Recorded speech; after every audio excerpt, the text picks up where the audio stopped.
शेतकरी कर्जमाफीची घोषणा केली आहे आणि या कर्जमाफीसाठी कुठल्याही अटी शर्ती नाहीत अशी माहिती मुख्यमंत्री देवेंद्र फडणवीस यांनी दिली आहे. कर्जमाफी आम्ही केलेली आहे.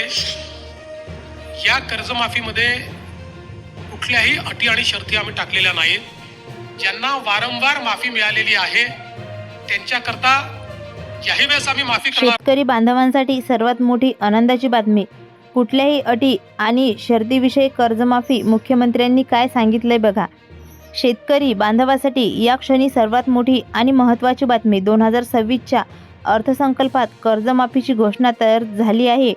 पण मित्रांनो, आता समोर आलेल्या 5 नवीन नियमामुळे तब्बल 91 लाख शेतकरी या कर्जमाफीतून बाहेर म्हणजेच अपात्र होण्याची भीती निर्माण झाली आहे. तुम्ही या नियमात बसता की नाही, तुमचं कर्ज माफ होणार की नाही हे जाणून घेण्यासाठी हा व्हिडिओ शेवटपर्यंत नक्की पहा. तर शेतकरी, आता सर्वात मुख्य प्रश्न हा आहे की 91 लाख शेतकरी नेमके कोणते आहेत जे या कर्जमाफीतून अपात्र ठरू शकतात आणि कोणत्या शेतकरी बांधवाचे कर्ज 100% माफ होणार आहे. या व्हिडिओमध्ये आपण अगदी सोप्या भाषेत संपूर्ण माहिती पाहणार आहोत. सरकारने कोणत्या जिल्ह्याची यादी जाहीर केली आहे, कोणत्या जिल्ह्यांना पहिला टप्पा मंजुरी मिळाली आहे आणि तुमचं नाव या यादीत आहे का की नाही हे तुम्हाला एकाच व्हिडिओमधून समजणार आहे. त्यामुळे शेतकरी मित्रांनो, व्हिडिओचा कोणताही भाग स्किप न करता शेवटपर्यंत नक्की बघा, जेणेकरून कोणतीही महत्त्वाची माहिती तुमच्याकडून सुटणार नाही. चला तर मग पाहूया कोणकोणते जिल्हे आणि शेतकरी यासाठी अपात्र ठरले आहेत. शेतकरी मित्रांनो, आता समोर आलेल्या नवीन माहितीनुसार एक अतिशय धक्कादायक निर्णय घेण्यात आला आहे. राज्यातील शेतकऱ्यांच्या बँक खात्यासोबत आता थेट त्यांच्या घरची पडताळणी करण्याचे आदेश सरकारने सर्व बँकांना दिलेले आहेत.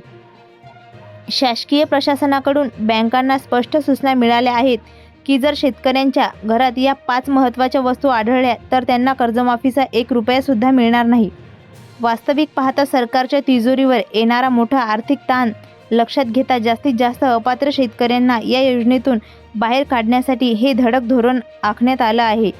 ही महत्त्वाची माहिती उपमुख्यमंत्री देवेंद्र फडणवीस यांनी दिली आहे. आता शेतकरी मित्रांनो, कर्जमाफीचा पूर्ण लाभ मिळण्यासाठी तुमच्या घरात नेमक्या कोणत्या वस्तू आहेत, नसाव्यात, कोणत्या 4 ते 5 वस्तूमुळे कर्जमाफी रद्द होऊ शकते. चला तर मग या वस्तूची संपूर्ण यादी सविस्तरपणे पाहूया. सुरुवातीला जेव्हा मुख्यमंत्र्यांनी अर्थसंकल्पात 2 लाख रुपयांच्या कर्जमाफीची घोषणा केली होती तेव्हा सर्वत्र आनंदाचं वातावरण होतं. पण त्यानंतर सरकारने कर्जमाफीसाठी पात्र शेतकरी ही अट जोडली आणि नेमकी तिथेच गोची झाली. या एका शब्दामुळे आता लाखो शेतकऱ्यांच्या मनात शंकेची पाल चुकचूक लागली आहे. निवडणुकीच्या आधी सरकारने सरसकट म्हणजे सर्वांना कर्जमाफी देण्याचे आश्वासन दिलं होतं. पण आता सरकार आपल्या भूमिकेवरून पलटी मारत असल्याचा थेट आरोप विरोधकांकडून केला जात आहे. परंतु या सर्व वादावर आता स्वतः मुख्यमंत्र्यांनी पत्रकार परिषदेत मोठी स्पष्टता दिली आहे.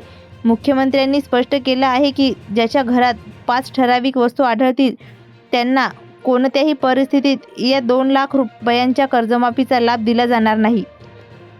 आता विरोधकाचा आरोप आणि सरकारच्या या कडक भूमिकेनंतर शेतकऱ्यांचे लक्ष एकाच गोष्टीकडे लागलंय की नेमक्या त्या 5 वस्तू कोणत्या आहेत. चला तर वेळ न घालवता थेट पाहूया त्या वस्तूची यादी.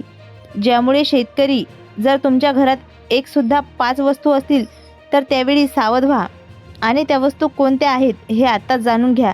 कारण जर या 5 वस्तूपैकी एकही वस्तू तुमच्या कुटुंबामध्ये आढळली तर तुमच्या कर्जमाफीच्या लाभापासून कायमचे वंचित राहू शकता. विशेष म्हणजे कालपर्यंत कर्जमाफीबद्दल सोशल मीडियावर किंवा इतर ठिकाणी काही अफवा आणि बातम्या तुम्ही ऐकत होत्या, त्या सर्व बातम्या आता मुख्यमंत्र्याच्या या नवीन नियमामुळे खोट्या ठरल्या आहेत. सरकारच्या या नव्या धोरणामुळे आणि कडक अटीमुळे तब्बल 25 लाखांपेक्षा जास्त शेतकरी या कर्जमाफीच्या यादीतून थेट बाहेर पडण्यासाठी दाट शक्यता निर्माण झाली आहे. तुमचे 2 लाख रुपये वाचवण्यासाठी आणि तुमचे नाव यादीतून टिकून ठेवण्यासाठी या वस्तूची माहिती असणे अत्यंत गरजेचे आहे. चला तर अजिबात वेळ न घालवता थेट पाहूया त्या 5 वस्तू कोणत्या आहेत. तर शेतकरी मित्रांनो, सरसकट न मिळण्याचं मुख्य कारण म्हणजे सरकारचे हे 5 नवीन नियम आहेत.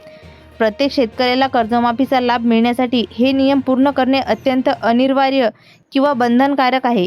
या संदर्भातून प्रशासनाकडून अत्यंत तातडीची सूचना देखील जाहीर करण्यात आलेली आहे.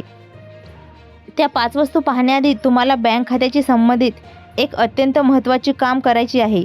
सर्व बँकांनी शेतकऱ्यांना आदेश दिले आहेत की येत्या फक्त 3 दिवसाच्या आत बँकेत जाऊन आपली 4 महत्त्वाची कामे पूर्ण करून घेऊया. लक्षात ठेवा, जर तुम्ही ही 4 कामे 3 दिवसात पूर्ण केली नाहीत तर पुढील 15 दिवसानंतर बँक आणि प्रशासनाकडून होणारी चौकशी तुमच्यासाठी धोक्याची ठरू शकते आणि तुमची कर्जमाफी कायमची रद्द होऊ शकते. आता ती 4 कामे कोणती आहेत जी 3 दिवसात करायची आहेत आणि त्यानंतर आपण पाहूयात त्या 5 वस्तू. चला सविस्तर जाणून घेऊया. बँकांना चौकशीपूर्ण आदेश देण्यात आले आहेत असून येत्या 15 दिवसानंतर अधिकारी थेट घराघरात जाऊन त्या 15 वस्तूची तपासणी करणार आहेत. या 5 वस्तूमध्ये नेमक्या कोणत्या गोष्टी येतात आणि तुमची कर्जमाफी कशी सुरक्षित ठेवायची आहे हे जाणून घेणं आता प्रत्येक कर्जदार शेतकऱ्यांसाठी जीवन मरणाचा प्रश्न बनला आहे. कारण तुमच्या कष्टाच्या पैशांचा आणि हक्काच्या कर्जमाफीचा विषय आहे. दुसरीकडे अर्थसंकल्पात शेतकऱ्यांना मनात ज्या अनेक शंका होत्या त्या मुख्यमंत्र्याचा पत्रकार परिषदेतून दूर होत असल्याचा, तर काही कडक नियमामुळे गरीब शेतकऱ्यांना नुकसान होण्याची शक्यता देखील वर्तवली जात आहे. पण एवढंच नाही तर घरातल्या 5 वस्तूच्या तपासणी सोबतच कर्जमाफीचा लाभ मिळवण्यासाठी तुम्हाला 8 अत्यंत महत्त्वाची कागदपत्रे देखील तयार ठेवावी लागणार आहेत. त्या कागदपत्राची यादी 15 दिवसानंतर पूर्णपणे तपासली जाईल. जर एकही कागदपत्र कमी पडलं तर कर्जमाफी हातची जाऊ शकते. चला तर मग पाहूया ती 8 कागदपत्रे कोणती आहेत, त्यानंतर त्या 5 वस्तूची यादी. त्यामुळे जर तुम्हाला तुमचं कर्ज पूर्णपणे माफ करून घ्यायचं असेल तर अगदी खरी व अचूक माहिती हवी असेल तर सर्व प्रक्रिया समजून घेणं तुमचं आता सर्वात महत्त्वाचं आणि नाहीतर तुमचं फार मोठं नुकसान होऊ शकतं. कारण राज्य सरकारच्या वतीने बँकांना आधी स्पष्ट आदेश देण्यात आले आहेत की केवळ गोरगरीब आणि गरजू शेतकऱ्यांनाच या कर्जमाफीचा लाभ मिळणार आहे. याच प्रामाणिक हेतूने सरकारने घरातून जाऊन त्या 5 वस्तू तपासण्याचा निर्णय घेतला आहे. पण यामुळे जवळपास 25 लाख शेतकरी अपात्र ठरण्याची दाट शक्यता निर्माण झाली आहे. आता तुमच्या मनात एकच प्रश्न असेल की जसे की नेमक्या कोणत्या बँकेचे कर्ज माफ होणार आहे, कोणत्या जिल्ह्याची यादी सर्वात आधी जाहीर केली जाईल आणि सर्वात महत्त्वाचं म्हणजे तुमचं कर्ज कोणत्या तारखेपर्यंत थकीत असणं बंधनकारक आहे. या सर्व महत्त्वाच्या प्रश्नाची उत्तरं आणि पात्र बँकेची अधिकृत यादी आता आपण पुढे पाहणार आहोत. जाणून घेऊया संपूर्ण माहिती. या सर्व प्रश्नाची खरी उत्तरं येत्या 15 दिवसानंतर स्पष्ट होणार आहेत, ज्यामुळे सध्या सर्व शेतकरी बांधवांनी धाकधूक आणि प्रतीक्षा कमालीची वाढली आहे. या कर्जमाफीला पुण्यश्लोक अहिल्यादेवी होळकर कर्जमाफी योजना असं नाव देण्यात आलं असून यासाठी सरकारने निधी तर मंजूर केला आहे. पण मित्रांनो, या योजनेच्या पात्र शेतकरी हा एकच शब्द आता शेतकऱ्यांची चिंता वाढवणारा ठरत आहे. कारण आज राज्यातील तब्बल 99% शेतकऱ्यांना अजूनही हे ठाऊक नाही की तो या योजनेसाठी पात्र आहे की अपात्र आहे. तो शेतकऱ्यांच्या मनातली हीच शंका दूर करण्यासाठी आणि गैरसमज मिटवण्यासाठी स्वतः मुख्यमंत्री हे 5 कडक निश्चय अटी लावले आहेत. अर्थसंकल्पात जरी 2 लाख रुपयांच्या कर्जमाफीची मोठी घोषणा झाली आहे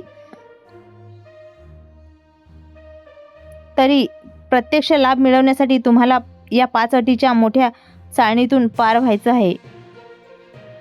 या चाळणीमध्ये तुमच्या बँक खात्यांची आणि कर्जाची संपूर्ण माहिती अगदी बारीक नजरेने तपासली जाईल. जर तुम्ही सरकारच्या या 5 नियमामध्ये बसला तर तुमच्या हक्काची कर्जमाफी रक्कम एका क्षणात रद्द होऊ शकते.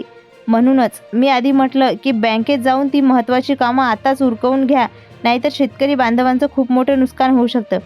आता कर्जमाफीसाठी नेमकं कोण अपात्र ठरणार आहे आणि कोणते कडक निषय लावले गेले आहेत यावर सध्या संपूर्ण महाराष्ट्रात मोठी चर्चा सुरू आहे आणि यामुळे सामान्य शेतकरी चिंतेत पडला आहे. मित्रांनो, सर्वात महत्त्वाचा आकडा समोर आलाय तो म्हणजे राज्यातील एकूण 93 लाख पात्र शेतकऱ्यांमधून तब्बल 25 लाख शेतकऱ्यांना या यादीतून बाहेर काढण्यासाठी सरकारने हे 5 कडक मुद्दे आणले आहेत. आणि या 5 मुद्द्यापैकी सर्वात महत्त्वाचा मुद्दा आहे तो म्हणजे तुमच्या कर्जाचे स्वरूप तपासणे. आता हे कर्जाचे स्वरूप म्हणजे नक्की काय, सरकारने जाहीर केलेले ते 5 मुद्दे कोणते आहेत, चला सविस्तरपणे जाणून घेऊया. कारण सरकार सर्वच प्रकारची कर्ज माफ करणार नाही, ही गोष्ट प्रत्येक कर्जदार शेतकऱ्यांनी नीट समजून घेतली पाहिजे.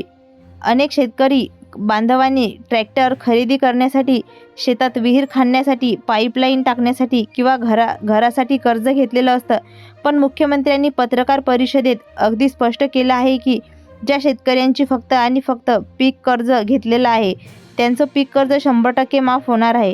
लक्षात ठेवा, जर तुम्ही विहिरीसाठी, पाईपलाईनसाठी किंवा इतर शेतीपूर्वक कामासाठी टर्म लोन घेतलं असेल तर अशा प्रकारचं कर्ज या योजनेअंतर्गत माफ केलं जाणार नाही.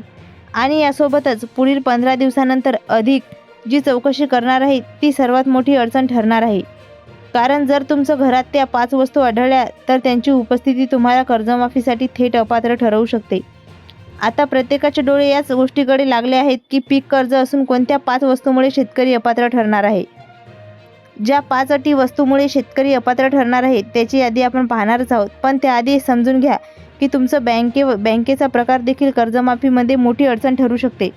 कारण जिल्हा मध्यवर्ती बँक आणि राष्ट्रीयकृत बँका यासाठी सवलतीचे निकष बदलू शकतात. आता सर्वात महत्त्वाची तारीख नीट लक्षात घेऊया. या योजनेसाठी 30 सप्टेंबर 2025 ही तारीख अत्यंत गेमचेर ठरणार आहे. या तारखेपर्यंत ज्या शेतकरी बांधवांचे पीक कर्ज आहे त्यांनाच लाभ मिळणार आहे. पण लक्षात ठेवा, 1 ऑक्टोबर 2026 नंतर ज्या शेतकऱ्यांनी नवीन कर्ज उचलले आहे त्यांना ही कर्जमाफी मिळणार नाही. त्याऐवजी त्यांना केवळ 50,000 रुपयांचे प्रोत्साहन अनुदान दिले जाईल.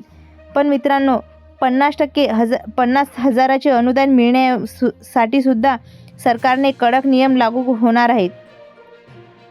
पहिली अट, सरकारी नोकरी. शेतकरी कुटुंबात कोणतीही सरकारी नोकरी नसावी. दुसरी अट, इन्कम टॅक्स. कुटुंबातील कोणताही सदस्य इन्कम टॅक्स आयकर भरणारा नसावा. तिसरी अट, राजकीय पद. कुटुंबात कोणतेही जिल्हा परिषद सदस्य किंवा लोकप्रतिनिधी नसावा, त्यामुळे या योजनेतून वगळले जाईल. चौथी अट, इतर उत्पन्न. जर बँक खात्यातील शेतकरी व्यतिरिक्त इतर मोठ्या उत्पन्नाची नोंद आढळली तर त्याचे नाव तातडीने यादीतून बंद केले जाईल. पाचवी अट, जमीन मर्यादा. कर्जमाफीसाठी सातबारा क्षेत्राची मर्यादा 2 हेक्टरपर्यंत सुमारे 5 एकर असावी असे सरकारने नमूद केले आहे. यापेक्षा जास्त जमीन असणारे शेतकरी अपात्र ठरू शकतात. आणि जे शेतकरी आपले कर्ज नियमित वेळेवर भरतात त्यांना सरकारने केवळ प्रोत्साहनपर अनुदान ठेवण्याचे ठरवले आहेत. मात्र ज्याचे कर्ज थकीत आहे अशा कर्जदार शेतकऱ्यांना अधिकृत यादी येत्या 15 दिवसानंतर जाहीर होणार असून त्यानंतर तुमची नेमकी स्थिती स्पष्ट होईल. या यादीमध्ये काही ठराविक जिल्ह्यांना प्राधान्य दिले जाणार असून जिल्ह्यानुसार ही यादी जाहीर होणार आहे. यामध्ये प्रामुख्याने छत्रपती संभाजीनगर, जालना, बीड, धाराशिव आणि लातूर यासारख्या जिल्ह्यांना पहिले प्राधान्य दिले जाईल. मिळालेल्या संकेतानुसार येत्या 5 दिवसात या जिल्ह्यासाठीचा निधी वेगवेगळ्या टप्प्यात वर्ग केला जाऊ शकतो. आता सर्वात महत्त्वाची गोष्ट म्हणजे या योजनेच्या पडताळणीमध्ये तुमच्याकडे आधार कार्ड आणि ओरिजिनल फार्मर ID कार्ड, शेतकरी ओळखपत्र असणे अत्यंत गरजेचे आहे. जर तुम्ही आधी फॉर्म भरताना काही माहिती अपूर्ण सोडली आहे किंवा अर्ज अर्धा सोडून दिला असेल तर तुमचा लाभ नाकारला जाऊ शकतो. त्यामुळे 30 सप्टेंबर 2026 ही महत्त्वाची तारीख अजिबात विसरू नका. याच तारखेपर्यंत थकीत कर्ज माफ केले जाणार आहे. कारण 30 सप्टेंबर 2025 या तारखेला तुमचे कर्ज थकीत असणे जेवढे गरजेचे आहे तेवढेच तुमचे सातबारावरील नाव, शेतकरी ओळखपत्रावरील फार्मर ID कार्ड नाव आणि तुमचं आधार कार्डवरील नाव हे एकमेकांशी तंतोतंत मॅच होणे म्हणजेच सारखे असणे अत्यंत आवश्यक आहे. लक्षात ठेवा, या नावामध्ये एक जरी अक्षर चुकीचं निघालं तर अवघ्या 5 दिवसात तुमचे कर्जमाफीचे पैसे सरकारकडे वापस जाण्याची मोठी भीती निर्माण झाली आहे. या कडक अटीशिवाय सर्वात शेवटचं तुमचं घराची तपासणी होणार आहे. त्यात महत्त्वाचा निषेध लावला आहे. जर तुमच्याकडे 4 चाकी गाडी, 4 व्हीलर असे किंवा कुटुंबाकडे 10 एकरापेक्षा जास्त जमीन असेल तर तुमची गणना श्रीमंत शेतकऱ्याच्या श्रेणीत केली जाईल आणि अशा साधारण किंवा मोठ्या शेतकऱ्यांना या कर्जमाफीच्या यादीतून थेट बाहेर काढले जाईल. महागड्या गाड्या किंवा वस्तू असणारे श्रीमंत व्यक्तींना वगळून केवळ आणि केवळ खऱ्या गरजू आणि गरीब शेतकरी बांधवांना लाभ देण्याचे हा सरकारचा मुख्य उद्देश आहे. म्हणूनच 15 दिवसानंतर होणारी प्रशासकीय चौकशी अतिशय गंभीर. या तुमच्या बँकेचे खाते आणि बायोमेट्रिक पडताळणी EKYC आताच व्यवस्थित तपासून घ्या जेणेकरून तुमची कर्जमाफी निश्चित होईल. जर तुम्हाला फॉर्म भरताना काही अडचण येत असेल, की तुमच्या जिल्ह्याची यादी आली आहे की नाही हे माहीत नसेल किंवा कोणतेही प्रश्न असेल तर खाली कमेंट बॉक्समध्ये तुमच्या जिल्ह्याचे नाव आणि तुमची अडचण नक्की सांगा. अशाच अगदी खऱ्या आणि महत्त्वपूर्ण माहितीसाठी चॅनलला आता सबस्क्राईब करा.